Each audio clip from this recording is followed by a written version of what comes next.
بسم اللہ الرحمن الرحیم وعاشروہن بالمعروف۔ میری عزیز بہنوں، بیٹیوں اور بھائیوں، میں 40 احادیث کا آغاز بعد میں کروں گا۔ آج بطور تمہید کے میں آپ کو یہ بیان کرنا چاہتا ہوں کہ رب العالمین قرآن کریم کے اندر یہ سفارش فرما رہے ہیں کہ دیکھو اپنی بیویوں کے ساتھ بہترین سلوک کرنا۔ میں نے جو آیت پڑھی ہے 4 پارہ ہے، آخری رکوع ہے، آپ دیکھ لیجئے گا۔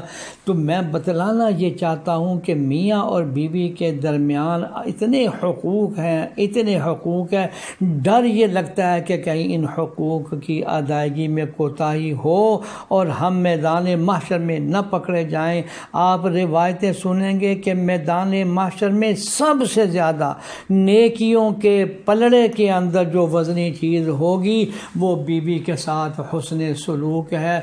حضرت صلی اللہ علیہ وسلم نے آخری خطبہ جو دیا ہے حجۃ الوداع میں، اس کا مطالعہ بھی کر لیجیے۔ اس میں بھی یہ سبق دیا جا رہا ہے کہ دیکھو اپنی بیویوں کا خیال رکھنا، اپنی بیویوں کا دھیان رکھنا اور ان کے حقوق کا خیال کرنا۔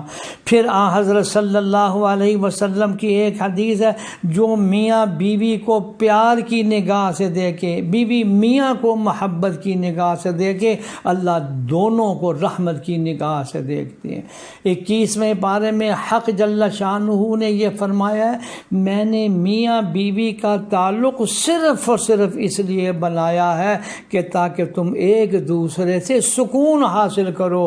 من انفسکم ازواجا لتسکنوا الیہ، تو مقصد میاں بیوی کا ایک دوسرے سے راحت اور سکون حاصل کرنا ہے۔ میں اپنے بھائی بہنوں بیٹیوں سے عرض کرتا ہوں کہ یہ 40 حدیثیں میں سناؤں گا، غور سے سنیے، اس نیت سے سنیے کہ گزشتہ جو باتیں ہوئی سو ہوئیں، آج کے بعد ہم انشاءاللہ ان احادیث پر عمل کرنے کی کوشش کریں گے۔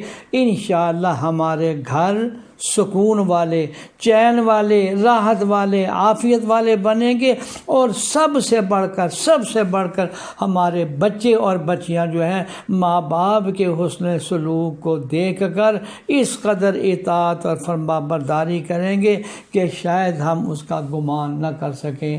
اللہ جل شانہ ہمیں قرآن کریم اور جناب رسول اللہ صلی اللہ علیہ وسلم کی احادیث پر عمل کرنے کی توفیق عطا فرمائے۔